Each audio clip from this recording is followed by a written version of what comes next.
Hi ನನ್ನ ಪ್ರೀತಿಯ ಸ್ನೇಹಿತರೆ, ಹೇಗಿದ್ದೀರಾ? ಇವತ್ತು ಈಸಿಯಾಗಿ ಹಾಗಲಕಾಯಿ ಗ್ರೇವಿ ಮಾಡೋದು ಹೇಗೆ ಅಂತ ನೋಡೋಣ ಬನ್ನಿ. ಮೊದಲಿಗೆ ಹಾಗಲಕಾಯಿ ನಾನು ಈ ಥರ ಸಣ್ಣ ಸಣ್ಣ ಕಟ್ ಮಾಡಿಕೊಂಡು ಉಪ್ಪು ಅರಿಶಿನ ಹಾಕ್ಬಿಟ್ಟು ಒಂದು ಅರ್ಧ ಗಂಟೆ ನೆನೆಸಿಡ್ತಾ ಇದ್ದೀನಿ. ಅರ್ಧ ಗಂಟೆ ಆಗಲ್ಲ ಅಂದರೆ ಒಂದು 5ರಿಂದ 10 ನಿಮಿಷ ನೆನೆಸಿಡ್ಬೋದು. ಈ ಥರ ಎಲ್ಲ ಚೆನ್ನಾಗಿ ಮಿಕ್ಸ್ ಮಾಡಿಬಿಟ್ಟು ನೋಡಿ, ಈಗ ನೆಂದಿದೆ. ಇವಾಗ ಎಲ್ಲ ನೀರು ಈ ಥರ ತೆಗಿಬೇಕು.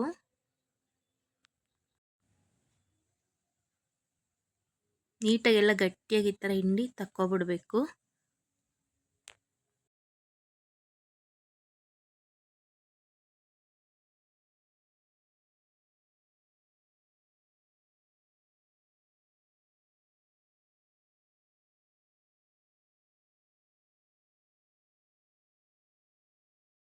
ಈ ಥರ ಉಪ್ಪು ಅರಿಶಿನ ಹಾಕೋದ್ರಿಂದ ಕಹಿ ಎಲ್ಲ ನೀಟಾಗೆ ಬಂದ್ಬಿಡುತ್ತೆ. ನೀಟಾಗಿ ನೋಡಿ ಎಲ್ಲ ಈ ಥರ ಹಿಂಡಿ ತಕ್ಕೋಬೇಕು.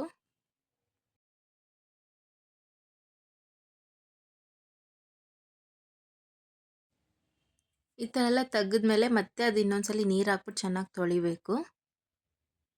ತೊಳೆದ್ಬಿಟ್ಟು ಮತ್ತೆ ಎಲ್ಲ ನೀಟಾಗಿ ಹಿಂಡಿ ಎತ್ಕೋಬೇಕು.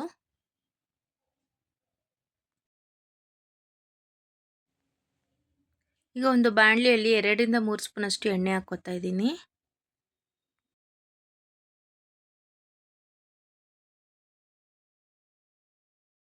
ಈಗ ನೀರೆಲ್ಲ ತಕ್ಕೊಂಡಿದ್ವಲ್ಲ, ಹಾಗಲಕಾಯಿ ಹಾಕ್ತಾ ಇದ್ದೀನಿ.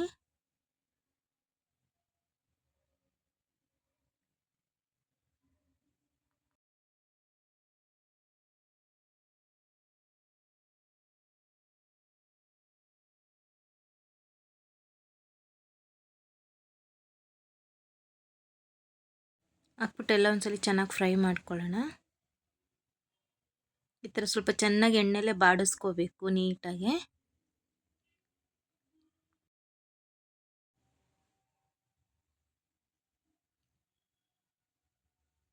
ನೋಡಿ, ಈ ಥರ ನೀಟಾಗಿ ಚೆನ್ನಾಗಿ ಫ್ರೈ ಆಗಬೇಕು. ಈ ಥರ ಇಷ್ಟು ಫ್ರೈ ಆದಮೇಲೆ ಇದೆಲ್ಲ ಒಂದು ಪ್ಲೇಟಿಗೆ ತಕ್ಕೊಳ್ಳೋಣ.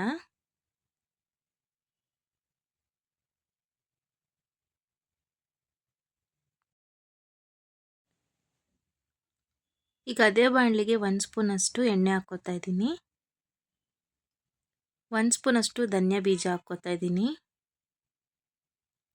1 ಸ್ಪೂನಷ್ಟು ಜೀರಿಗೆ ಹಾಕ್ಕೋತಾ ಇದ್ದೀನಿ.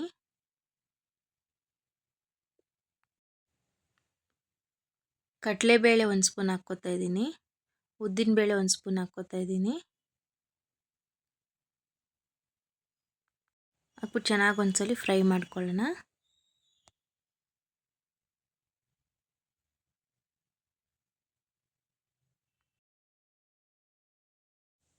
ಇದು ಈ ಥರ ಚೆನ್ನಾಗಿ ಬ್ರೌನ್ ಆದಮೇಲೆ ಒಣಗಿದ ಮೆಣಸಿನ್ಕಾಯಿ ಒಂದು 6 ಹಾಕ್ಕೋತಾ ಇದ್ದೀನಿ. ಹಾಕೊಂಡು ಚೆನ್ನಾಗಿ ಫ್ರೈ ಮಾಡ್ಕೊಳ್ಳೋಣ. ಈಗ ಈರುಳ್ಳಿ ಹಾಕ್ಕೋತಾ ಇದ್ದೀನಿ. ಹಾಕ್ಬಿಟ್ಟು ಅದನ್ನು ಚೆನ್ನಾಗಿ ಫ್ರೈ ಮಾಡ್ಕೊಳ್ಳೋಣ. ಈಗ ಬೆಳ್ಳುಳ್ಳಿ ಹಾಕ್ಕೋತಾ ಇದ್ದೀನಿ. ಟೊಮಟೊ ಹಾಕ್ಕೋತಾ ಇದ್ದೀನಿ. ಹಾಕ್ಬಿಟ್ಟು ಎಲ್ಲ ಚೆನ್ನಾಗಿ ನೀಟಾಗಿ ಫ್ರೈ ಮಾಡ್ಕೊಳ್ಳೋಣ. ಈಗ ಹುಣಸೆಹಣ್ಣು ಹಾಕ್ಕೋತಾ ಇದ್ದೀನಿ. ಅದನ್ನು ನೀಟಾಗಿ ಮಿಕ್ಸ್ ಮಾಡ್ಕೊಳ್ಳೋಣ. ಈಗ ಇದು ತಣ್ಣಕ್ಕಾದ್ಮೇಲೆ ಒಂದು ಮಿಕ್ಸಿ ಜಾರ್ಗೆ ಹಾಕಿ ರುಬ್ಕೊಳ್ಳೋಣ. ಸ್ವಲ್ಪ ನೀರು ಹಾಕ್ತಾ ಇದ್ದೀನಿ. 1/4 ಸ್ಪೂನಷ್ಟು ಅರಿಶಿನ ಪುಡಿ ಹಾಕ್ತಾ ಇದ್ದೀನಿ. ಈಗ ರುಬ್ಕೊಳ್ಳೋಣ. ಇಷ್ಟು ಪೇಸ್ಟ್ ಆದರೆ ಸಾಕು. ಈಗ ಅದೇ ಬಾಣಲಿಗೆ 2 ಸ್ಪೂನಷ್ಟು ಎಣ್ಣೆ ಹಾಕ್ಕೋತಾ ಇದ್ದೀನಿ. ಅರ್ಧ ಸ್ಪೂನಷ್ಟು ಸಾಸಿವೆ ಹಾಕ್ತಾ ಇದ್ದೀನಿ. ಕರ್ಬೇವಿನ ಸೊಪ್ಪು ಹಾಕ್ತಾ ಇದ್ದೀನಿ. ಈರುಳ್ಳಿ ಹಾಕ್ತಾ ಇದ್ದೀನಿ. ಹಾಕ್ಬಿಟ್ಟು ಚೆನ್ನಾಗಿ ಫ್ರೈ ಮಾಡ್ಕೊಳ್ಳೋಣ, ಸ್ವಲ್ಪ ಬ್ರೌನ್ ಆಗೋವರೆಗೂ.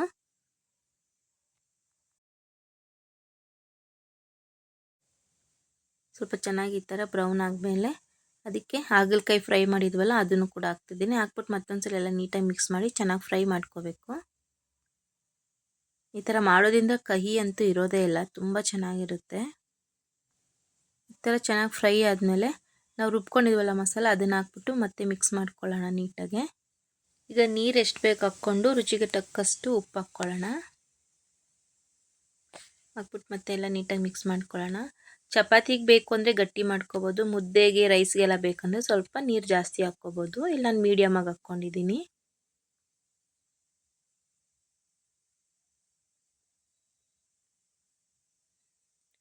ಈಗ ಮೇಲಿಂದ ಒಂಚೂರು ಬೆಲ್ಲ ಹಾಕ್ತಾಯಿದ್ದೀನಿ, ಟೇಸ್ಟ್ ಚೆನ್ನಾಗಿರುತ್ತೆ. ಬೇಡ ಅಂದರೆ ಸ್ಕಿಪ್ ಮಾಡ್ಕೋಬೋದು.